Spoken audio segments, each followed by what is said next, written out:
This YouTube channel does not promote any violent, harmful, or illegal activities. All content provided by this channel is meant for an educational purpose only.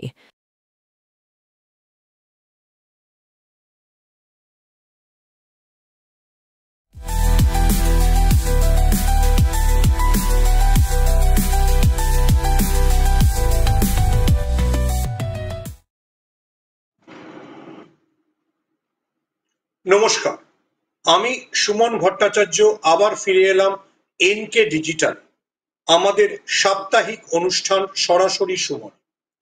দেখুন, আজকের বিষয় বাংলাদেশ, বা আরো নির্দিষ্ট করে বলতে গেলে বাংলাদেশের অন্তর্বর্তী সরকারের প্রধান ডক্টর ইউনূসের উপর।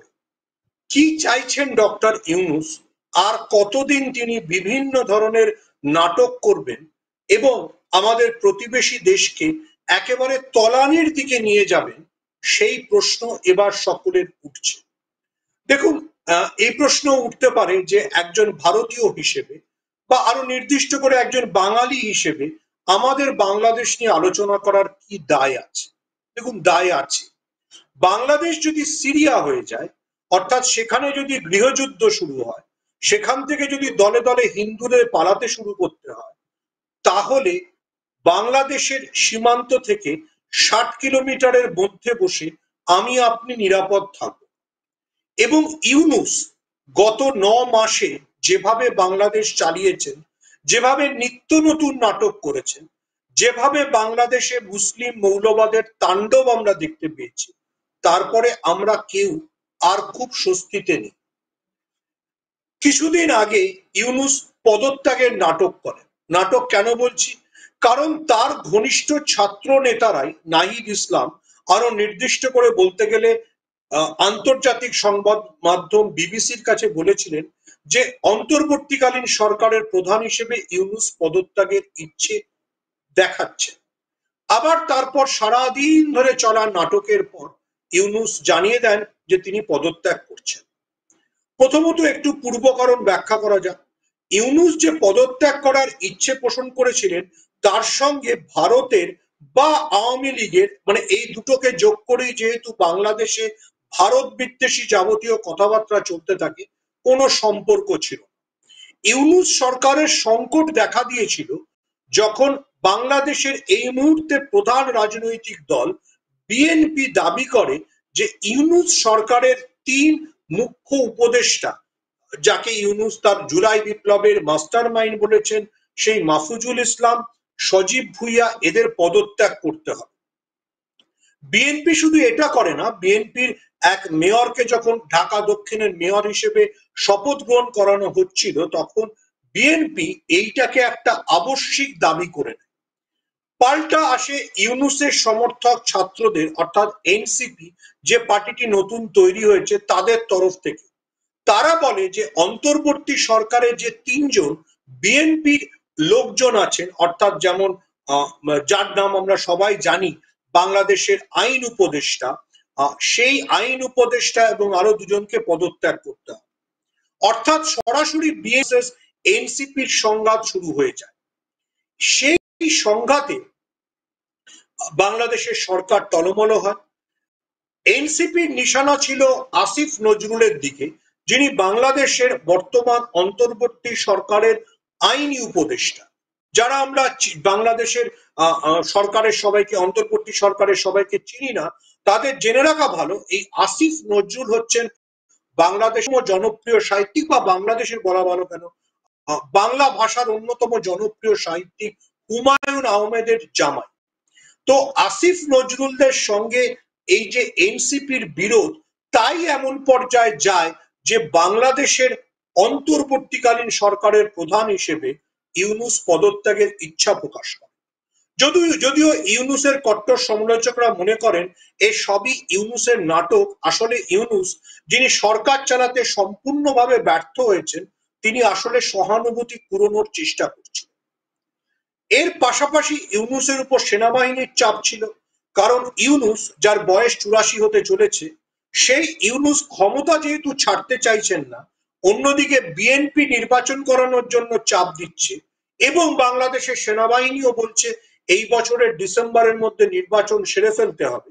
ইউনূস বলছিলেন যে 2026 জুনের মধ্যে নির্বাচন, অর্থাৎ যে ডেডলাইন বিএনপি দিচ্ছে বা যে ডেডলাইন আর্মি দিচ্ছে বাংলাদেশের সেনাবাহিনী, সেটাকে তিনি অস্বীকার করে আরো 6 মাস ক্ষমতা আঁকড়ে থাকতে চাইছেন। বিএনপির অভিযোগ, আসলে ইউনূস এবং এনসিপি যতক্ষণ না নিজেদের সংগঠন এবং রাজনৈতিক শক্তিকে শক্তিশালী করতে পারছে ততদিন তারা নির্বাচনে যেতে চাইছে। কারণ আওয়ামী লীগের অনুপস্থিতিতে এই মুহূর্তে বাংলাদেশে প্রধান রাজনৈতিক দল বিএনপি এবং তাদেরই মহকুমা, ব্লক, মানে বাংলাদেশের পরিভাষায় ইউনিয়ন, প্রত্যেক জায়গায় সংগঠন রয়েছে। ফলে বিএনপি জানে যে নির্বাচন হলে তারা বিপুলভাবে জিতে ক্ষমতায় আসবে। আর এনসিপি চায়, মানে এই যে ইউনূসের সমর্থক ছাত্র গোষ্ঠী, তারা চায় যে ক্ষমতার হ্রাস তাদের হাতে থাকে। আমরা এমনও দেখেছিলাম, ইউনূস যেদিনকে পদত্যাগের তথাকথিত কোট আনকোট ইচ্ছে প্রকাশ করেন, সেদিন ইউনূসের সমর্থক ছাত্রবৃন্দ ঢাকায় পোস্টার লাগিয়ে দেয় যে ইউনূসকে অন্তত আরো 5 বছর ক্ষমতায় রাখতে হবে। ভেবে দেখুন, ইউনূসের বয়স এখন 84। ইউনূস যদি আরো 5 বছর ক্ষমতায় থাকেন তাহলে তার বয়স হবে 89। আমাদের এটা বুঝতে হবে যে ইউনূসকে যারা ক্ষমতায় বসিয়েছিলেন, অর্থাৎ আমেরিকার ডেমোক্র্যাটরা, আরো নির্দিষ্ট করে বলতে গেলে বিল ক্লিন্টন, তার স্ত্রী হিলারি ক্লিন্টন এবং তাদের মদতে প্রাক্তন আমেরিকান প্রেসিডেন্ট জো বাইডেন, সেই জো বাইডেন আমেরিকার প্রেসিডেন্ট নির্বাচন থেকে পিছিয়ে যান কারণ তার বয়স 83 পেরিয়ে যাচ্ছিল। তিনি আমেরিকার মতো একটা ওয়েল অর্গানাইজ ডেমোক্রেটিক দেশের আর রাষ্ট্রপ্রধান পদে প্রতিদ্বন্দ্বিতা করতে রাজি হন না, কারণ তার বয়স পেরিয়ে যাচ্ছে। কিন্তু সেই জো বাইডেন ইউনূসকে ক্ষমতায় বসিয়ে যান বাংলাদেশের মতো একটা দক্ষিণ এশিয়ার জটিল গুরুত্বপূর্ণ রাষ্ট্রে, যেখানে ইউনূসের বয়স তখন ছিল 83। আর ইউনূস যদি অলরেডি 1 বছর প্রায় ক্ষমতায় আছেন, আরো 5 বছর ক্ষমতায় থাকেন, তাহলে ইউনূসের বয়স হবে 89। ইউনূস আসলে মুসলিম দুনিয়ার যিনি সবচেয়ে বেশি দিন ক্ষমতায় ছিলেন বা সবচেয়ে বেশি বয়স অব্দি ক্ষমতায় ছিলেন, সেই মালয়েশিয়ার প্রাক্তন প্রধানমন্ত্রী মাহাথিরের রেকর্ডকে ভাঙতে চাইছেন বা রেকর্ডকে ছুঁতে চাইছেন। মাহাথির 90 পেরোনোর পরও মালয়েশিয়ার কুর্সিতে বসেছিল, ইউনূসও একই চাইছে। কিন্তু শেষ পর্যন্ত মাহাথির মালয়েশিয়ার ক্ষমতা ধরে রাখতে পারেননি বা মালয়েশিয়ার খুব একটা ভালো হয়নি যখন তার বয়স হয়ে গেছে। ইউনূস কি বাংলাদেশে ভালো করতে পারবেন? কি ভালো করছে? ইউনূসের সাম্প্রতিকতম কাজ হচ্ছে যে ইউনূস বাংলাদেশের নোট নতুন করে ছেপেছেন, অর্থাৎ কারেন্সি, যে নোট আমরা ভারতবর্ষ যেমন ব্যবহার করি। ইউনূস বাংলাদেশের নোট থেকে বাংলাদেশের জাতির পিতা বঙ্গবন্ধু মুজিবুর রহমানের ছবি সরিয়ে দিয়েছে। সেই ছবি সরিয়ে তিনি কিছু হিন্দু দেবদেবী, বৌদ্ধ স্তূপ ইত্যাদি এনেছে। আপাতত একটা বিরতির পর আবার ফিরবো এনকে ডিজিটালে। এখন বিরতি। Found Kolkata's first ever sweet shop serving so unique items like Dab Malai Curry, Motichur Truffle, Gajor Borfi, Dab Kalakand, and I had to try them. শুধু তাই নয়, শক্তিগড়ের ল্যাংচা, বর্ধমানের সীতাভোগ, মালদার পোস্তকদম, বহরমপুরের ছানা বড়া, এগুলো সবকিছু খেতে হলে আর এত দূরে যেতে হবে না। সুন্দরিনী ন্যাচারালসে পেয়ে যাবে পশ্চিমবঙ্গের বিখ্যাত 10টা জেলার মিষ্টি all under the same roof. এদের বেস্ট সেলার্স কচি ডাবের শাঁস দিয়ে বানানো ডাব মালাইকারি আর কলা পাতায় মোড়া গুড়ের সন্দেশ পাতুরি আর আ মাস্ট ট্রাই।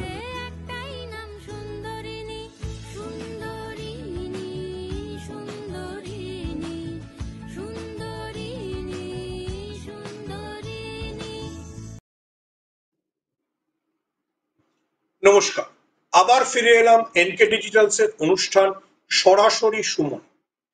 দেখুন, আমরা আলোচনা করছি বাংলাদেশের অন্তর্বর্তী সরকারের প্রধান ইউনূস কি চান সেটা নিয়ে।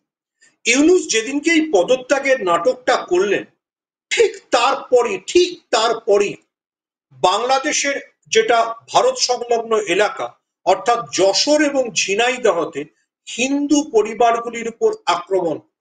অন্তত 300 হিন্দু পরিবারের বাড়ি ঘর দোর ভেঙে গুড়িয়ে দেওয়া। অভিযোগ আসলো বেশ কিছু হিন্দু মহিলার উপর শারীরিক বা যৌন নির্যাতন চালানো। এখানেই শেষ নয়। তারপরে বরিশাল এবং খুলনাতেও হিন্দু পরিবারের উপর আক্রমণ। কেন হিন্দু পরিবারের উপর আক্রমণ?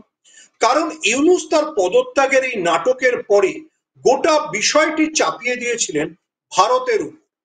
বাংলাদেশের গণ ঐক্যর নেতা মাহমুদুর রহমান বেরিয়ে বলেছিলেন যে ইউনূস বলছেন যে ভারতীয় আধিপত্যবাদ নাকি তাকে ধ্বংস করতে চাইছে, অতএব ভারতের সঙ্গে ইকুয়েটেড বাংলাদেশের সংখ্যালঘু হিন্দুরা বাংলাদেশের সংখ্যালঘু হিন্দুদের উপর আক্রমণ।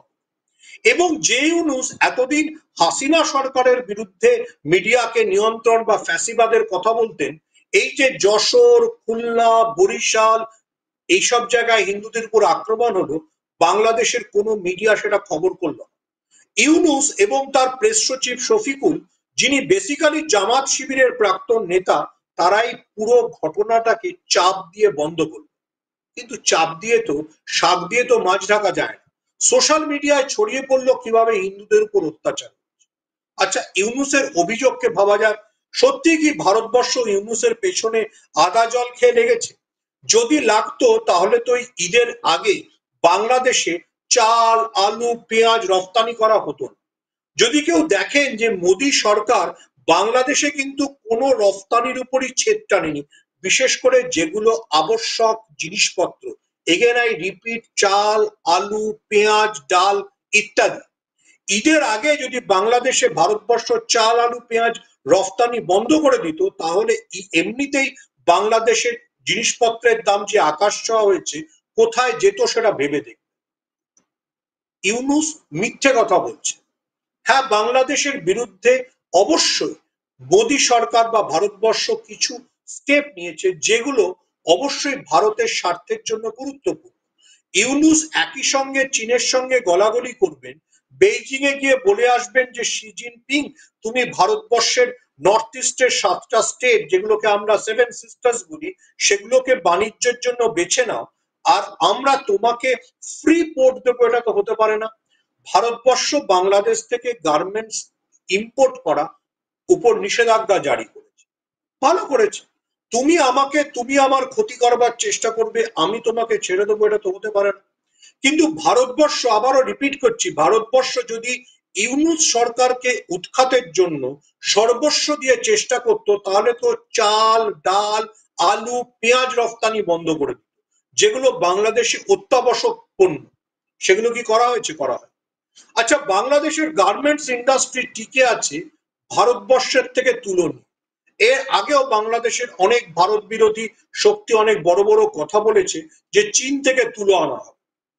চীনের তুলো দিয়ে তৈরি গার্মেন্টস বাংলাদেশ বিদেশে রফতানি করতে পারেনি, সেটা বাতিল হয়ে গেছে। ফলে এখনো ভারতবর্ষের গুজরাট এবং মহারাষ্ট্র থেকেই তুলো যায় বাংলাদেশের গার্মেন্টস ইন্ডাস্ট্রির জন্য, সেটাও ভারতবর্ষ বন্ধ করেনি। আমরা সবাই জানি বাংলাদেশ কতটা গার্মেন্টস ইন্ডাস্ট্রি বা পোশাক রফতানির উপর নির্ভরশীল। তাহলে ইউনূসের আমরা কি ক্ষতি করেছি? আমরা শুধু বাংলাদেশের হিন্দুদের নিরাপত্তা নিয়ে চিন্তিত হব না। ভেবে দেখুন তো, ইসকনের প্রধান চিন্ময় কৃষ্ণ দাস, সেই যে ডিসেম্বরে জেলে ঢুকেছিলেন, এখনো অব্দি তার জামিন হয়। তার মাঝে একবার জামিন হলো, আবার সরকার তার বিরোধিতা করে তাকে আবার জেলে ঢুকিয়ে দিল। ইসকনের একজন সাধুর যদি এই পরিণতি হয়, তাহলে বাংলাদেশের সাধারণ সংখ্যালঘুরা কিভাবে আছে? আবারও বলছি, তার জন্য ভারতবর্ষের কথা শুনবার দরকার নেই। বিএনপির নেতারা, যারা এই মুহূর্তে বাংলাদেশে সবচেয়ে প্রধান ক্ষমতাশালী দল, তারা কি বলছে? মির্জা ফখরুল আলমগীর বলছেন, বিএনপি সাধারণ সম্পাদক বলছেন, মির্জা আব্বাস বলছেন, আমরা আগে যে পরিস্থিতি ছিলাম তা যতটা খারাপ, তার দ্বিগুণ খারাপ পরিস্থিতি আমাদের জন্য ইউনূস তৈরি করে দিয়েছে। বাংলাদেশে সন্ধ্যের পর প্রকাশ্য দিবালোকে বিএনপির কর্মীদের কোপানো হয়েছে। কারা কোপাচ্ছে? ইউনূস আসলে বাংলাদেশটাকে জামাতপন্থী এবং মৌলবাদীদের হাতে তুলে দিয়েছেন বলে, আগের আই রিপিট, ৭১-এর মুক্তিযুদ্ধে যিনি ঘাতক রাজাকার বাহিনীকে সাহায্য করেছিলেন, সেই জামাত নেতাকে জেল থেকে সসম্মানে ছেড়ে দেওয়া হয়েছে। আপনি ভাবতে পারেন, যিনি যুদ্ধাপরাধী তাকে ছেড়ে দেওয়া হচ্ছে, আর শেখ হাসিনার বিরুদ্ধে ইউনূস যুদ্ধাপরাধের ট্রাইব্যুনালে মামলা করছে। তিতি বিরক্ত বাংলাদেশের সাধারণ মানুষ বলছেন, যারা মুক্তিযুদ্ধর সম্পর্কে যাদের বিন্দুমাত্র আস্থা আছে, যে বলছেন যে ইউনূস বাংলাদেশকে ধ্বংসের পথে নিয়ে যাচ্ছে। সেনাবাহিনীর বা ইউনূসকে নিয়ে আপত্তি কেন? সেনাবাহিনীকে অন্ধকারে রেখে ইউনূস মার্কিনীদের খুশি করবার জন্য মায়ানমারে যে গৃহযুদ্ধ চলছে তার জন্য রাখাইন করিডর দেওয়ার প্রস্তাব করেছে। রাখাইন করিডর দেওয়া মানে বাংলাদেশের সেনাবাহিনী বলছে বাংলাদেশের সার্বভৌমত্ব, বাংলাদেশের ভূখণ্ড কম্প্রোমাইজড, বাংলাদেশের মধ্যে দিয়ে এমন একটা অংশ থাকবে যেখানে বাংলাদেশের সরকার বা বাংলাদেশের সেনাবাহিনীর কোনো ক্ষমতা থাকবে না। এটা কোনো দেশ যার সার্বভৌমত্বে বাংলাদেশের অস্তিত্বে বিশ্বাস আছে তারা মেনে নিতে পারে। কিন্তু ইউনূস, যিনি মার্কিন মদতে ক্ষমতায় বসেছেন, তিনি যে কোনো মূল্যে ক্ষমতায় টিকে থাকতে চান। তার ক্ষমতায় টিকে থাকা ছাড়া অন্য কোনো উদ্দেশ্য নেই। সেনাবাহিনী বলছে, বিএনপি বলছে, ভাই তুমি নির্বাচন করো। ইউনূস বলছেন আমি সংস্কার করে নির্বাচন করব। বিএনপি বলছে তুমি কে সংস্কার করবা? তুমি তো নির্বাচিত নও। যে সরকার নতুন আসবে ভোটে জিতে, তার যাদের সরকারও তারা দেশের আইন সংস্কার করবে না। ইউনূসকে সংস্কার এমন ভাবে করতে হবে যাতে তিনি ক্ষমতায় টিকে থাকেন। ভেবে দেখুন, একজন ৮৩ বছর পেরিয়ে যাওয়া বৃদ্ধের ক্ষমতা লিপ্সা কত দূর যে তিনি বাংলাদেশের সার্বভৌমত্বকে কম্প্রোমাইজ করছেন, তিনি বাংলাদেশের সংখ্যালঘুদের উপর নির্যাতন চালাচ্ছেন, তিনি বাংলাদেশের সাধারণ মানুষের জীবনকে দুর্বিষহ করে তুলেছেন, তিনি বাংলাদেশের দ্রব্যমূল্য বৃদ্ধিকে লাগাম ছাড়া পর্যায়ে নিয়ে গেছেন। তবু তাকে ক্ষমতায় টিকে থাকতে হবে। ইউনূস এবং তার মদতদাতা জামাতপন্থীরা বাংলাদেশকে আবার পূর্ব পাকিস্তানে ফেরত নিয়ে যেতে চায়। অর্থাৎ আমাদের পশ্চিমে থাকবে পশ্চিম পাকিস্তান আর পূর্বে থাকবে পূর্ব পাকিস্তান, এই দুজনের মধ্যে কনফেডারেশন হবে। সেজন্যই রাজাকারদের ছাড়া, সেজন্যই পাকিস্তানপন্থী জামাত নেতাদের রমরমা, সেজন্যই বাংলাদেশের ইতিহাসকে নতুন করে লেখার চেষ্টা। কিন্তু ইউনূস এবং তার জামাতপন্থী সাগরেদরা ঘাবড়ে গেছেন অপারেশন সিন্দুর দেখে। ভারতবর্ষের সেনাবাহিনী পাকিস্তানের মেরুদণ্ড এমন ভাবে ভেঙে দিয়েছে, পাকিস্তানকে এমন ভাবে শিক্ষা দিয়েছে যে ইউনূস যে ভারতবর্ষের সার্বভৌমত্ব নিয়ে, সেভেন সিস্টার্সকে নিয়ে যেসব চ্যালেঞ্জিং কথাবার্তা বলছিলেন, সেগুলো তার বেলুন চুপসে গেছে।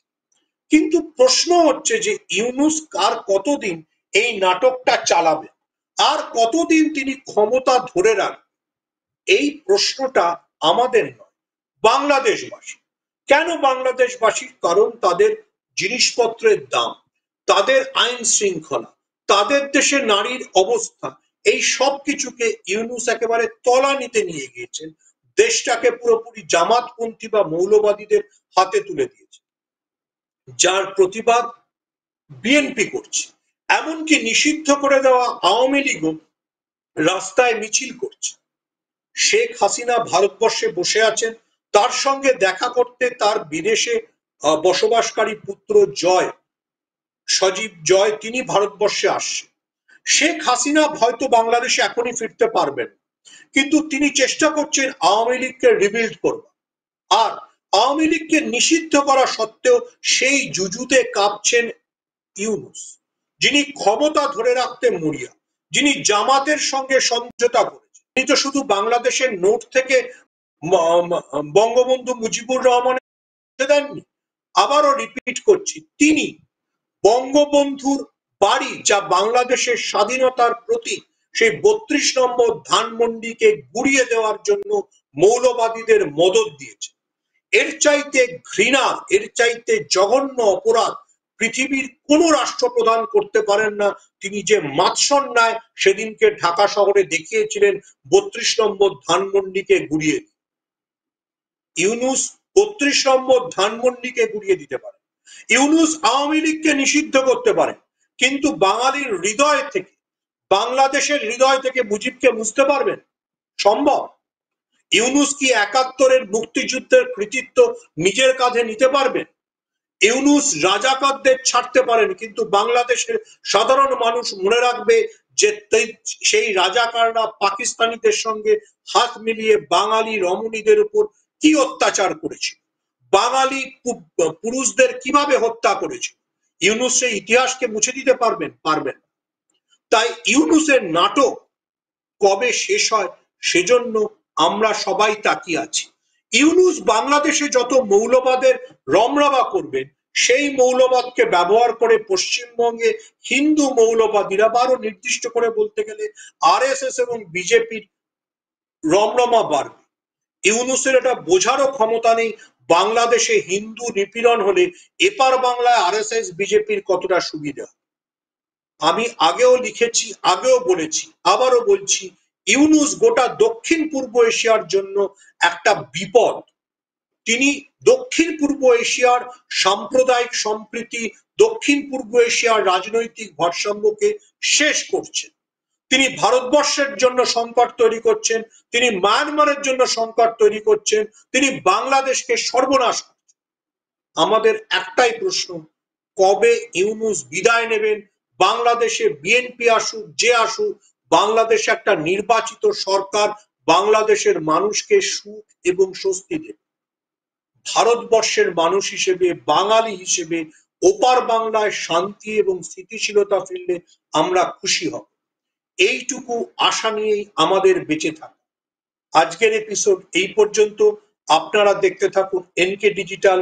আবার সামনের সপ্তাহে ফিরবো আরেকটি নতুন এপিসোড নিয়ে। নমস্কার, সবাইকে শুভেচ্ছা।